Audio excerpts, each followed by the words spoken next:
রূপালী পর্দায় কি আর ফিরবেন দুই সন্তানের জননী আনুশকা শর্মা? দুই ছেলেমেয়েকে নিয়ে দেশ থেকে বহুদূরে সংসার সামলাচ্ছেন আনুশকা। নানা রকমের আলোচনা চলছে তার মুম্বাইয়ের ফেরা নিয়ে। আর এরই মধ্যে উস্কে উঠল নতুন জল্পনা, বিরাট কি ক্রিকেট থেকে অবসরের পর পা রাখবেন চলচ্চিত্রের দুনিয়ায়? অসংখ্য মানুষের মন জয় করছেন ক্রিকেটের এই তারকা। বিভিন্ন সময়ে ক্রিকেট খেলার পাশাপাশি কিছু বিজ্ঞাপনেও কাজ করেছেন বিরাট কোহলি। কখনো কখনো আবার নেট পাড়ায় ভাইরাল হয়েছে তার নাচের ভিডিও।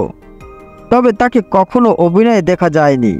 তবে তার অনুরাগীরা খেলা থেকে অবসর নেওয়ার পরে অভিনয়ের পর্দাতেও দেখতে চান তাকে।